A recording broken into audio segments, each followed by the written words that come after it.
Y como todos los viernes compartimos con ustedes el pulso de la semana y le damos la bienvenida a Deli Leonel Vera, Valeria Milman. ¿Cómo están? ¿Cómo Buen están, día Ro? para ustedes. Bien, saludo para todos. Y vamos a comenzar ya el desarrollo de este análisis informativo. Bueno, lamentablemente los episodios de violencia no dan tregua en nuestro país y específicamente si hablamos de violencia de género podríamos decir que estamos ante una alerta permanente frente a este flagelo.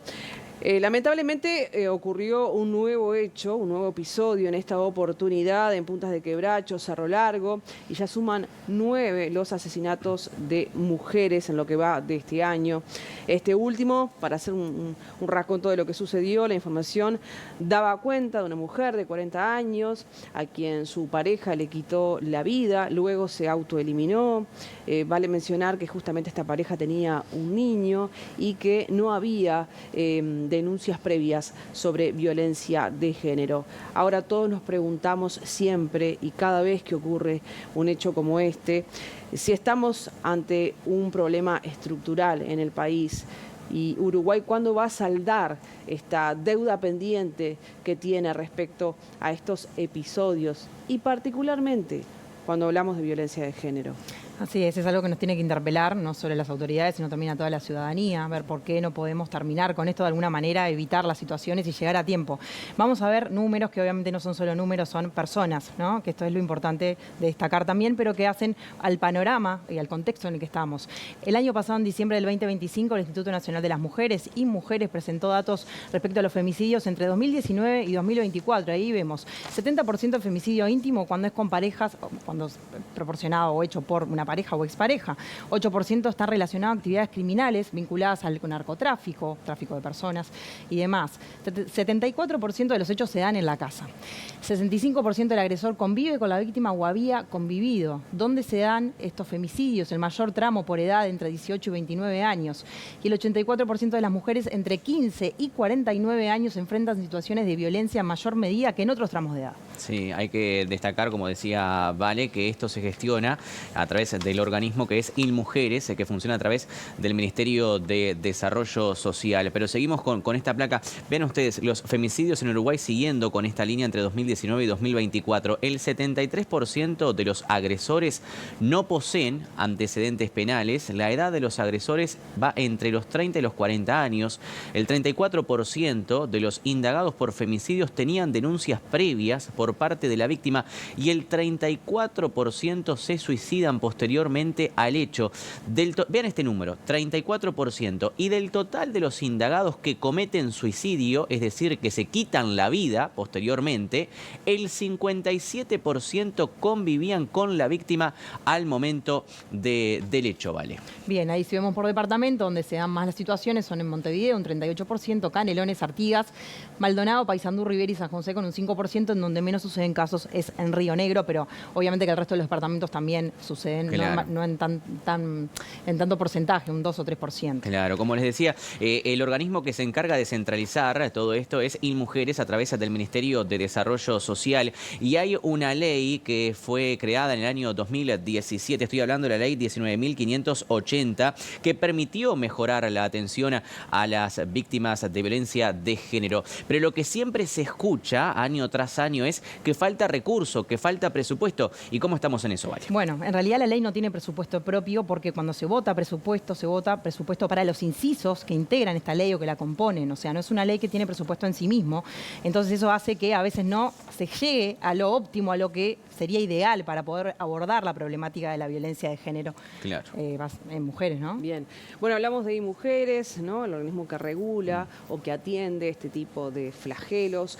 Pero, ¿qué se hace específicamente desde ese organismo para tratar de paliar, de mitigar o por lo menos de buscar que se disminuyan las cifras? Bien, conversamos con Mónica Xavier, que es la titular de InMujeres, y nos decía que ellos atienden un universo, un 40% de mujeres víctimas de violencia de género, pero vean esto, un 60% a niños niñas y jóvenes. ¿Por qué? Porque muchas veces los niños también son parte de esta violencia, no es solo hacia sus mamás, claro, ¿no? Quedan huérfanos en el caso que estabas diciendo vos, Ro, que el señor, el asesino mata a su pareja y ese hijo después se suicida y queda solo.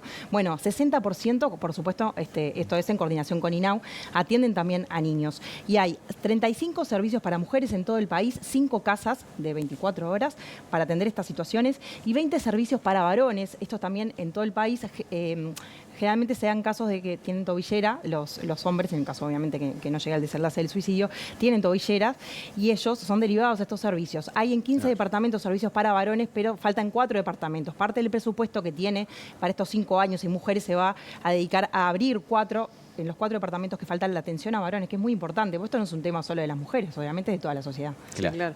Bueno, Deli mencionaba, así hincapié en el tema del presupuesto, vos también, Vale, a propósito de esto, quiero saber, y uno a priori visualiza que no, pero la respuesta tal vez me la acercan ustedes, ¿realmente se destina el dinero suficiente para atender casos de violencia de género? ¿Qué pasa con el presupuesto? ¿Qué pasa con el dinero? ¿Hay reasignación de recursos en estos casos? ¿Qué sucede? Dinero siempre hay. El tema es que no es suficiente para atender este tipo de situaciones. Yo tengo unos números para compartir con ustedes. El presupuesto que tiene InMujeres se destina el 97% a los servicios de atención a la violencia y 3% a la rectoría, es decir, capacitaciones, programas con intendencias o municipios. Y acá quiero detenerme, Ro, porque acá también entra en un rol muy importante que hablaba hace algunos días con algunas personas, la comuna mujer. ¿No? Sí. Aquí en Montevideo funciona muy bien, pero a veces no tiene los elementos suficientes como es el dinero. Y muchas veces me contaban que llegaba una mujer víctima de violencia y muchas veces las funcionarias mismas y los funcionarios que trabajan en esa zona son los encargados de hacer, como se dice tradicionalmente, una vaquita de dinero para poder asistirla, para que pueda llegar a la casa de un familiar, para que pueda salir desde el departamento. Me contaban una historia también de una mujer que llegó a esa zona, que llegó en moto y no tenía el dinero suficiente y tuvieron que juntar entre todos los funcionarios para pagarle nafta, además después de hacer un seguimiento, ¿no? Entonces, lo importante que es, dinero siempre hay, pero lo que es suficiente para este tipo de casos. Exacto, ¿no? lo que nos explicaba Xavier es que en el presupuesto nacional se votó aumentar la línea de base del presupuesto que se ejecutó en el 2024 y se reasignaron además 30 millones de pesos. Sí. Es suficiente, como decía Deli. Y bueno, no. Ahora lo que están esperando, a ver qué sucede en la rendición de cuentas en el Parlamento, si es que se puede derivar algún crédito más para poder complementar todo esto que se va a hacer por parte de InMujeres para atender esta problemática. Bien, y nos resta saber qué ha pasado o qué raya se pasa y qué balance se hace de estos 9 años desde que está la normativa vigente. Será harina de otro costal, realmente sumamente importante para la realidad social de nuestro país, específicamente de las mujeres. Lo marca la estadística, no lo marcamos nosotras. Lo veremos seguramente en algún otro momento, en alguna portada periodística y ojalá que no sea con malas noticias. Vamos a cambiar de tema porque este mes también es un mes clave para el gobierno de Yamandu Orsi. ¿Por qué se los menciono? Porque por un lado ingresó al Parlamento un proyecto de ley que es también un buque insignia de este Poder Ejecutivo particularmente. Tiene que ver con este proyecto de ley de competitividad y reducción del costo de vida. Vimos al ministro Odone, acompañado de otras autoridades, dar los principales lineamientos de lo que podría llegar a ser una normativa más en nuestro país. Y también se ultiman detalles de lo que tiene que ver con la rendición de cuentas, precisamente. Es un mes clave, ¿no? Como decíamos. Sí, claro, sin duda. Este proyecto de ley de competitividad ingresó ayer al Senado, así que ahora va a estar toda la discusión, por supuesto, en las comisiones, después en cada pleno, y a ver qué surge de este texto, que además el gobierno lo decía, y Odone lo decía el propio ministro cuando se presentó, recoge un centenar de propuestas de distintos actores que tienen que ver con la temática, ¿no? Porque hablamos de competitividad, de mejorar también la transparencia, la burocratización.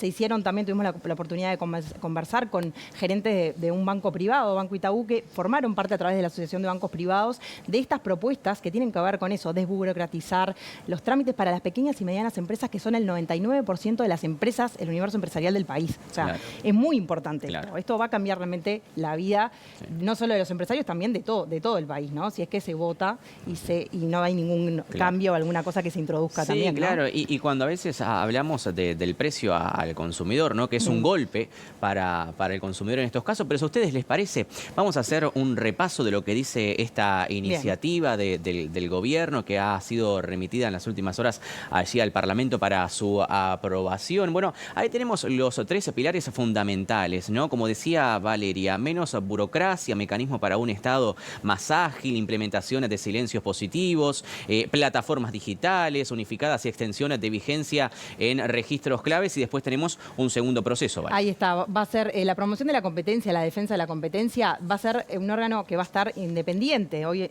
forma parte, perdón, del Ministerio de Economía, y esto va a quedar como con más autonomía, entonces le va a poder también hacer investigaciones y análisis sin denuncias previas, que esto es muy importante también porque le va a dar eso, ¿no? La posibilidad de actuar de oficio, como decía. Claro, y el último paso tiene que ver con la innovación y la inversión, es simplificar la carga tributaria para las medianas y pequeñas empresas, la creación de finanzas abiertas y el fomento al financiamiento colectivo, ¿no? Uno de los puntos que tienen que ver con el financiamiento colectivo y también con la apertura de las finanzas es que los bancos también están siguiendo de cerca a ver qué sucede con esto, porque puede ser que no haya las mismas condiciones para todos una vez que las pequeñas y medianas empresas quieran acceder a distintas formas de créditos. El sistema de crédito, lo que nos decían es que están aguardando a ver qué sucede con el proyecto para ver si después se vota como está previsto y que las reglas sean claras para todo, para que no haya simetrías entre los bancos y las distintas formas de financiamiento que pueden dar las empresas. Y ahí estamos viendo, Ro, qué es lo que tiene que ver con la reducción directa del costo de vida, ¿no? La transparencia y la competencia. Esto es lo que dice el gobierno, este es el argumento del gobierno, los múltiples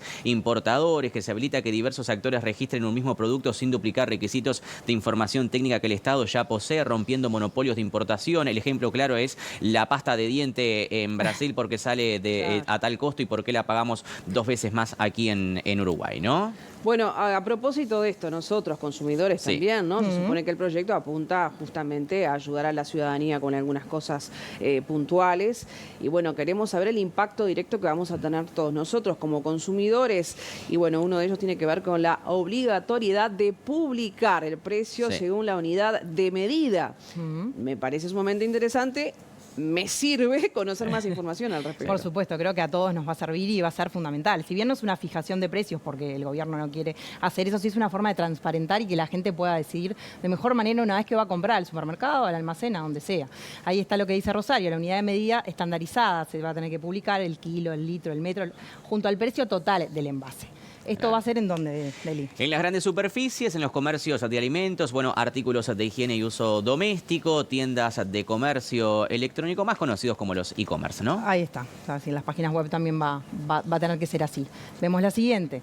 ¿Dónde debe mostrarse? La etiqueta tiene que estar física, o sea, lo tenemos que ver en la góndola, ¿no? También en plataformas digitales y medios y también en mensajes publicitarios. Claro, porque muchas veces, déjame hacer un paréntesis acá, vas apurado a veces al supermercado, vas apurada porque tenés poco tiempo y terminás agarrando cualquier cosa, ves 2 o 3 pesos menos y decís, bueno, me llevo esto. Y quizás te llevas menos cantidad, pero quizás si mirás un poquito más para el costado, había otro que valía 5 o 10 pesos menos, ¿no? Exacto. Entonces, lo que trata de hacer el gobierno es en cuanto a eso, a la transparencia, ¿no? Exactamente. Y así, no sé si les parece... Sí, claro. Vemos un Vayamos ejemplo. a eso porque lo que nos importa es ir a la góndola y tomar lo que nos sirvió, pero a un buen precio, claramente. Por supuesto, Adelante. eso, ¿no? Por ejemplo, acá es una situación actual, ¿no? El problema. La marca A sale 340 gramos, más o menos 85 pesos. La marca B, 400 gramos, 96. Entonces, ¿qué pasa? Es eso. A simple vista nosotros pensamos que la marca A es más barata, porque vemos 85, pero no nos fijamos en la cantidad de gramos que tiene. Entonces, con esto, que sería con esta nueva ley, pasaría a ser la marca A, se va a publicar 85 pesos, pero el precio por kilo. Y la marca B, vemos un poco más el precio, pero por kilo es menor. Entonces, en realidad, nos va a servir llevar la B. Esto, a ver, es para justamente no sacar la calculadora en el momento. Exacto. Sí estar atentos, porque echa la ley, echa la trampa, ya lo sabemos que ha pasado con otras cosas también, pero bueno, es algo que creo que es innovador y que me parece que nos va a ayudar a todos y creo que es el espíritu de este proyecto, ¿no? O sea, disminuir el costo de vida para todos los uruguayos. Bien, cualquier monedita sirve, decían por allá, y bueno, nosotros estaremos atentos a que esto se apruebe, a ver qué. Ha sido una clase magistral de economía, le diría yo, ¿no? Agradecidos nosotros de alguna escucharlos economista, y tenerlos todos los viernes. Gracias. ¿Cómo no? Ahorro, Es momento de otra pausa. En BTV Noticias retornamos en instantes.